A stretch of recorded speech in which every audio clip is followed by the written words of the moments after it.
Thank you very much, Reverend Crane. That was quite a nice introduction. I want to thank everyone for coming. I'd like to begin with Gasho. Namo Amida Butsu, Namo Amida Butsu, Naman Butsu, Naman Butsu, Naman Butsu. So I wanted to mention a couple things before we start. My office has a timer on the lights, and if I don't move around enough, about halfway through my talk, the lights will turn off in my office. So I brought in my oscillating fan, and I have it spinning back and forth, so I hope that'll keep the lights on for me. As Ellen Sensei said, we're going to be looking at everyday practice every day. And this might be too cute by half, but every day without a blank means, and no pun intended, it means something pedestrian, something available to everyone. It's every day. It's very practical. It's available to all of us without any special qualifications or training. And then every day with a blank means that you can do it every day. You can do it always. And what we're going to focus on today is practicing self-awareness. This is another technique of practicing Buddhism in our everyday lives. The previous one was called being overwhelmed by wonder. That's another technique. And this one complements that. So we're going to go with a little bit of review. We mentioned that there were kind of two approaches to concentration or meditation or mindfulness. In Buddhist tradition, meditation technically has to do with being single-minded and focused, and it's a matter of concentration, either on your breath, on a candle, just to be very focused on a single object. And the thought is this, it clears your mind. Another approach that we call mindfulness in Buddhism is to be aware. It's a state of awareness and openness, and you accept everything as it is throughout your day. And this comes from Tara Brach. She has a lot of different YouTube videos. I like her quite a lot. And she says that this is where true freedom happens, is when you can go through your day being completely aware without judgment. And so this is kind of the distinction in the Eightfold Noble Path between meditation and mindfulness, even though we use those two words interchangeably in our culture. And what she's getting at is that when we focus and we're single-minded, we're kind of really aiming at or focusing on internal factors that cause us unhappiness. So when we're single-minded, the idea is that greed, anger, ignorance, and pride won't be able to derail our thinking. It won't overwhelm our thoughts. But there's another approach we talked about that has to do with the way we see the world and the way we view things. And we kind of let the external factors in our life overwhelm us. And so we talked about, looking at the Grand Canyon, seeing a sunset, being with your family. Those kind of events overwhelm greed, anger, ignorance, and pride. So without removing these things, we can overwhelm them with something, grand, something great. And I would say this is what Namo Amida Butsu means. It's a profound awareness of wonder in our everyday lives.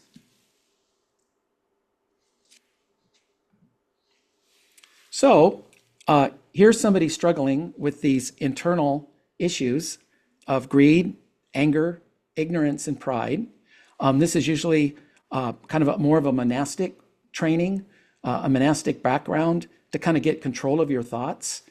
But I think as everyday lay people, and from the teachings of Shinran, this is very, very difficult to do when you're on the freeway, you're taking your kids to daycare, you're at work, you have a tight schedule, you're getting text messages all day long. It's hard to be single-minded. We're constantly servicing interrupts. So we would like to develop a sense of humility and gratitude and just let the events of our lives wash over us. And, everything in life has deep meaning. And so we just need to be open and aware to the experience of our everyday lives. And I think this is much more practical for everyday people. And I also shared with you this quote from Joseph Campbell. It was in his series on PBS, The Power of Myth, with Bill Moyers as the interviewer. And Bill Moyers asked him, how do we actually transform our consciousness? And Campbell said, that's a matter of what you are disposed to think about. And that's what meditation is for. All of life is a meditation, most of it unintentional. A lot of people spend most of life in meditating on where their money is coming from and where it's going to go. If you have a family to bring up, you're concerned for the family. These are all very important concerns, but they have to do with physical conditions mostly. But how are you going to communicate spiritual consciousness to your children if you don't have it yourself? How do you get that? And then he goes on to say, what are the myths or stories or narratives that bring us into a level of consciousness that is more spiritual? And so I like this quote a lot because it really emphasizes, how do everyday people raise their awareness? How do we become self-aware? And this is from one of our students at Everyday Buddhist. Her name's Julia Sachs. This is a comment from Everyday Buddhist. She said that one thing that comes to mind when reading your answer to my first question is a story about a student being exhorted by his teacher to just let it go. And the desperate student replied, I can't let it go. To which the teacher replied, then let it in. So, if you let in the infinite all around you, it dwarfs this small mind of greed, anger, and ignorance. But today what we're going to talk about is, what do you do when you're overwhelmed by your own thoughts? What if you're not in front of the Grand Canyon, you're not at a sunset, and you're just alone with your thoughts? I have a lot of opinions that come into my head. I don't really feel I'm in control of them. They just arise. I don't think about thinking about something, and suddenly the thought is there. And you notice this a lot when you meditate. It's almost a good practice to try to control your thoughts and realize that you're not even in control of what you're thinking about. Things pop in your head, seemingly from the outside, without any effort on your own. And that can be overwhelming. It's the monkey mind. So it's hard to be overwhelmed by external factors if you have a very strong monkey mind. So I wanted to present this from the course, From Practice to Philosophy. It's in the Understanding section of our course pathway. The one on the left is a philosophical school of Buddhism called Madhyamaka. And this is the school that really focuses on oneness, that we're all interconnected, and that we're all part of this web of causes and conditions. And then on the right, another school called Yogacara, it really focuses on the mind, and that this oneness and this flow exists within our own minds. We're constantly being influenced by these thoughts that seem to come from outside our consciousness. The school is translated as consciousness only or as mind only.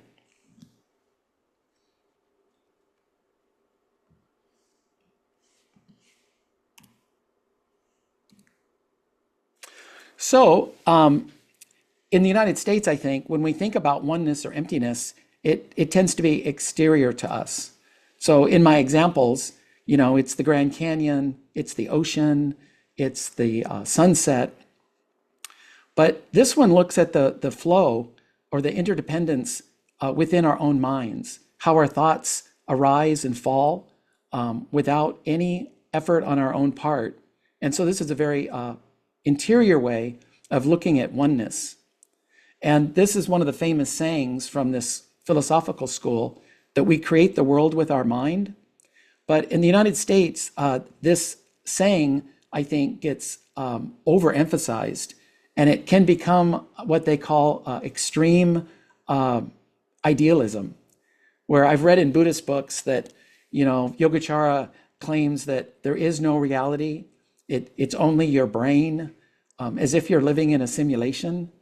What it really means is that meaning in our lives are not external. There's not an external objective meaning to the events in our lives. We place that onto the events. And so this is what it means by creating the world with our mind. The world exists. It just doesn't exist the way we think it does. It's a representation based on our feelings, our opinions, and our mood. So these are one of the two things I always remember about Yogacara Buddhism. We unknowingly assign meaning to the events in our lives, good, bad, right, wrong. And this is why I often suggest that rather than assigning right, wrong, or good or bad, just focus on the meaning, right? These events have a profound effect on your life. They make you who you are. We don't have to assign qualitative adjectives like good and bad or right and wrong. And then on the other side, we also do this a lot. Our opinions are effortlessly converted into facts.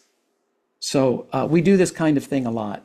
We believe something to be a fact when it's actually an opinion. And we do this all the time. And one of the things that makes this so easy is what they call confirmation bias. When we have an opinion, we only notice events in our lives that support our opinions. And by doing this over time, they naturally, effortlessly become what we consider to be facts. And this is one of the main reasons why we disagree with people and we get into arguments, is we're both arguing our impression of things. We're not really arguing over facts. So this means that meaning is something internal, something constructed, rather than something external and fixed. So this is why two people can look at the same set of facts and draw different conclusions. They're highlighting different aspects or focusing on different points. So I wanted to give you some examples. These are recent examples of mine where I jump to conclusions. I misread the situation. I create narratives out of whole cloth and run off in an emotional way. This bottle appeared in the minister's room behind our Naijin, where we get ready. And this is a very private area. Basically, just the ministers go in there. It's where we change and set up and prepare for service. And I found this bottle of water in there, and it was very suspicious to me. We're worried about homeless people. We're worried about intruders. I thought there were birds on the roof, and it turned out that it was a homeless person sleeping and living in our attic of our hondo. So, this is in my head, right? To be very vigilant and on alert. And when I saw this bottle with this weird symbol on it, I really went off the deep end, and I thought there was a homeless person in the hondo. And I was really nervous, and I started to who should I call and what should I do? This is a violation of our security. Well, it's because I was reading it this way. This is the way I read the bottle. If I had just rotated it 90 degrees, I would have read it this way.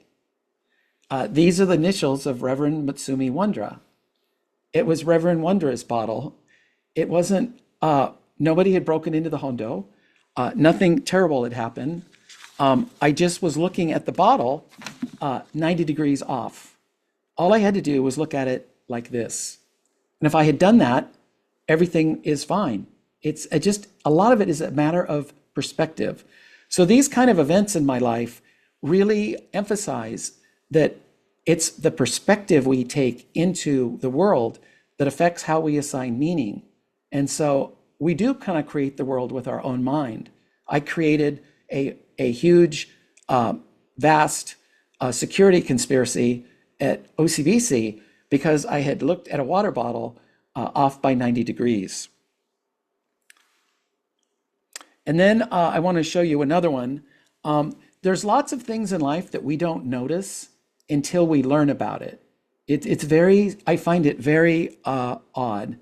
And we also, I make a lot of perception errors as well. And I'm going to show you these 4 pictures, and you can guess which one of these 4 I didn't do. So I do this stuff all the time, but it seems you could argue that I'm not a good Buddhist because I make all these rational fallacies in my head. But I would argue that I've become more self-aware and that I've realized now to not react to things, but to respond, to take a second to think, is this really happening or am I doing it again? And most of the time I'm doing it again. And this leads to a deep sense of appreciation and gratitude, humility, and this greed, anger, and ignorance kind of gets nipped in the bud. And life becomes fun and humorous. So you have to decide whether I did these 4 or not. My daughter told me that when she listens to podcasts, she puts it on 1.5 speed so that she can listen to like a half an hour podcast in 20 minutes. And she said, once you get used to how fast they talk, you don't notice it. Well, I accidentally put it on 0.75 and I was listening to Around the Horn and it sounded like Tony Reale, the host, was drunk. And I freaked out. I thought this was like a huge scandal. The guest on ESPN was drunk because his voice, he was slurred and his speech was very slow. I didn't realize I had hit the 0.75 button. This is another one. I went on a business trip and in my brain, I was brushing my teeth with Crest, but it tasted awful. I got very angry with Crest and how could they make such terrible toothpaste and why would the store sell this? And I'd actually brushed my teeth with anti-itch cream. This stuff happens all the time. Here's one. I got mixed up and rather than putting chapstick on my lips on the right, I put on Elmer's stick glue. And then this one just happened at church. We had our Osoji cleanup at our temple, and somebody cut their finger. And I walked into the storeroom here looking for the first aid kit. And I thought it was, I knew it was me. The first aid kit was right on the door. There's 2 of them clearly marked. And I walked by them and I went into the storage room and I couldn't find a first aid kit and I had to go back and ask for help. So these are the kind of things that we do all the time. We're just unaware. We misread events. We mischaracterize things. So the one on here that I didn't do, I didn't use crazy glue or stick glue as a chapstick, but I did the other 3. And these are all very recent. And so I learn from these, right? Like when somebody talks to me, I realize I'm interpreting what they're saying. And oftentimes I'm using my own biases and misconceptions when I listen. So it's helped me become a better listener. This is another example of the case of not seeing something until you know about it. There's this famous quote by William Faulkner that I like to use at funerals. And he said, "The past is never dead. It's not even past.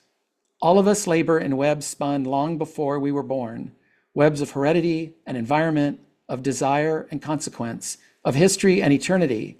Haunted by wrong turns and roads not taken, we pursue images perceived as new, but whose providence dates to the dim dramas of childhood, which are themselves but ripples of consequence echoing down the generations. The quotidian demands of life distract from this resonance of images and events, but some of us feel it always." So I had never heard this word quotidian before. In my entire life, I've never seen this word. I looked it up and it just means every day, which was the title of this this live event. After I learned this word quotidian, I see it all the time. I've never seen it before, but once I learned it, I see it all the time. This word pops up all the time. I was just oblivious to things I don't know about. It's really very odd. I want to give you another example.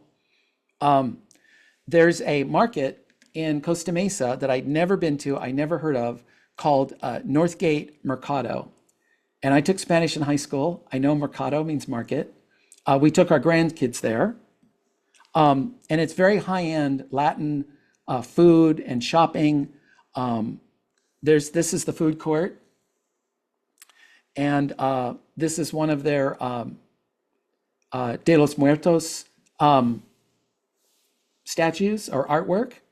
My grandson saw this and it freaked him out. He said it was spooky. I never heard of this Northgate Mercado ever, and I've lived in Huntington Beach and Costa Mesa for 35 years.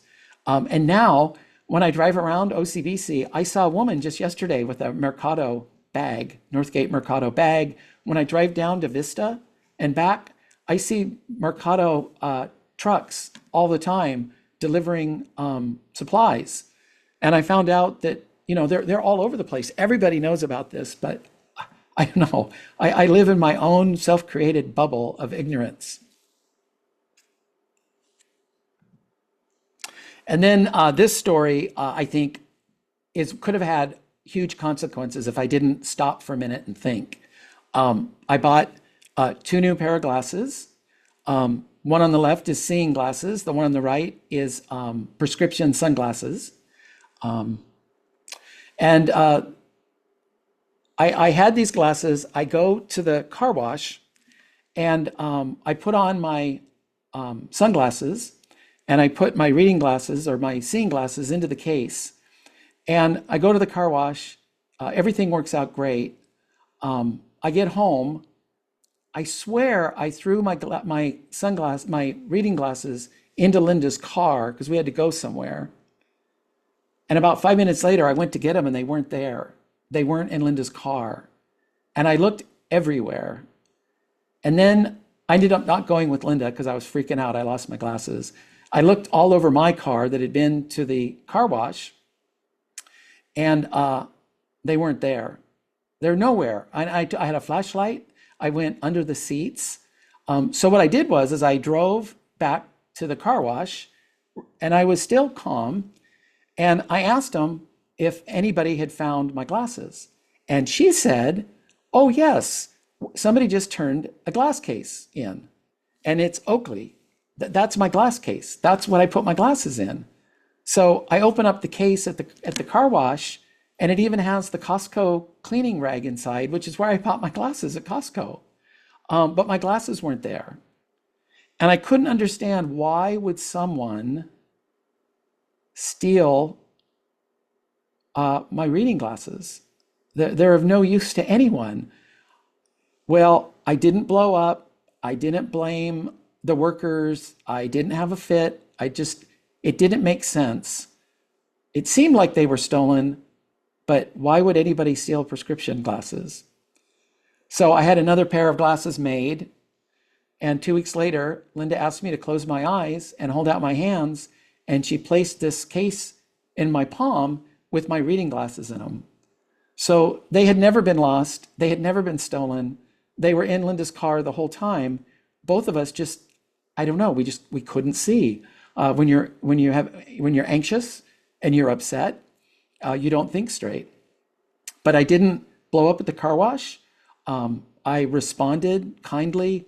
I was scratching my head the whole time, but I didn't accuse anybody of anything. And it turned out it was my own, silliness for throwing. I think when I threw the case into her car, it bounced and landed wedged somewhere in her car. And it magically reappeared when she took a sharp turn or she had to put on her brakes quickly. They just came rolling back out and reappeared. And so these are the kind of lessons, I think, that make us deal better with life, be more focused. This is another one I did that I really like.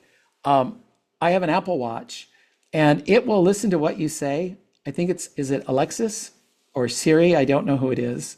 But what it does is you can either have it never listen to your voice, always listen to your voice, or only listen to your voice when you raise your hand up and you raise your watch up to your mouth. Well, when we gasho, we raise our hands up to our mouths, and she kicked in and she heard me say, Namo Amida Butsu, Namo Amida Butsu, Namo Amida Butsu. And she said to me, I'm on my doubts, Amanda Snowman dots. She said, I didn't get that. Could you try again? So this is her trying to figure out what Namo Amida Butsu means. And this was a huge teaching for me, because I'm always trying to figure out what it means factually. I want a translation. I want it to contain information, but it's not that kind of a phrase, right? It's a feeling or something that resonates in your heart. It's an inner knowing. It's acknowledging through sound this profound reality in which we find ourselves. And I think she was trying to tell me that by wondering what I am my doubts, Amanda Snowman dots. That's as close as she could come.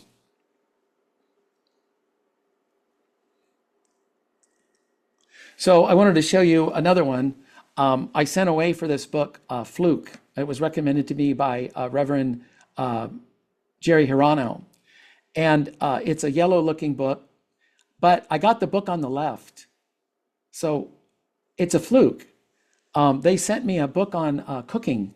It's a book on being a sous chef. And this book is supposed to be one of the bases for The Bear on Hulu, winning many Emmys. But I didn't really want to read this book. I wanted the book Fluke. And so I was able to get it, but I found it very interesting. Somebody went to the back storeroom and found a book that was about the right size and was yellow and sent it to me. So I wanted to share a couple quotes from this book with you. This was Reverend Hirano's favorite quote. He said, this is how he thinks of Namo Amida Butsu. I began to wonder whether the history of humanity is just an endless but futile struggle to impose order, certainty, and rationality onto a world defined by disorder, chance, and chaos. But I also began to flirt with an alluring thought that we could find new meaning in that chaos, learning to celebrate a messy, uncertain reality by accepting that we and everything around us are all just flukes, spit out by a universe that can't be tamed. So, having an open mind, being part of the flow, not having fixed ideas, having a mind that's soft and open. This is my favorite quote from the book. But for a different tiny change, you might also have avoided that horrific heartbreak or the loss of a loved one or a close friend. This leads to a deeply moving conclusion. Our best moments and the worst moments are inexplicably linked. The happiest moments of your life are part of the same thread in which you suffered the most crushing despair. One cannot follow one without the other. And so this is the idea of finding deep meaning in everything in your life, being open, not jumping to conclusions, realizing their opinions, and they're not fixed. And it really opens you up, I think. It reduces harsh reaction, and it makes you respond in a very thoughtful and opening way. And this is an awareness that we can practice every day in our lives. I think most of the conflicts, at least I found from being more aware of this, are usually self-generated. This is me creating narratives quicker than I can analyze the events on the ground. My imagination is taking over, is what's happening. So I wanted to share this with you. This is the 33rd vow. In the larger sutra, there's 48 vows, and this is one of my favorites. And when they use the word light, they're referring to wisdom. And so this is one of Shinran's favorites. When I attain Buddhahood, the sentient beings throughout the countless and inconceivable Buddha worlds in the 10 quarters, having received my light, my wisdom, and having been touched by it, will become soft and gentle in both body and mind, surpassing humans and devas in those qualities. Should it not be so, may I not attain perfect enlightenment. In Shinran's metaphor, the light of Amita's wisdom and compassion illuminates and pervades human existence, unhindered by blind passions. Further, Shinran emphasizes the transformative power in the 33rd vow, which states that beings touched by wisdom become supple, gentle in body and mind. And so a key thing here is that we don't get rid of our blind passions. It's not necessary. And I think he would say we couldn't do it even if we wanted to. But what we can do is become unhindered by them, right? They're no longer a burden. They're no longer dictating our behavior. We're kind of at the rudder now, and we're in control of how we choose to respond, knowing that things are not black and white, things aren't right and wrong. And I think this type of thinking has helped me get through the political season of 2024. I don't know everything. I try to see the other side. I try to be open. One of the podcasts I listen to, it's on NPR, which you would think would be very liberal, I would think. It's called Left, Right, and Center. And they have somebody from the left, they have somebody from the right, and they have a moderator who's in the center. And I'm forced to hear both sides of the story. And I've learned a lot. You know, the other side is not just a bunch of idiots, right? It's more nuanced than that. There's more going on than that. It's easy to demonize people and to label people, but these experiences have helped me develop a mind that is not so rigid, more open, I'm no longer as sure of myself. I don't think I know it all like I used to. And I think this has helped me in my relationships with my family and friends. I assume I misread the situation or that I didn't hear it right. I go for qualifications. And most of the time, it's usually me. It's usually me. And so this is something that you can do every day, is just take an extra second, don't jump to conclusions, and don't convert things to facts. And it really does help make us more supple and gentle in both our body and our minds. And it's, I think, one of the key practices of our tradition. I think Shinran, he sounds harsh, but I think he's making an emotional confessional that from his experience, not thinking this way is not possible, but knowing that we think this way is very possible. And the knowing of it is curative in itself. We don't have to become superheroes.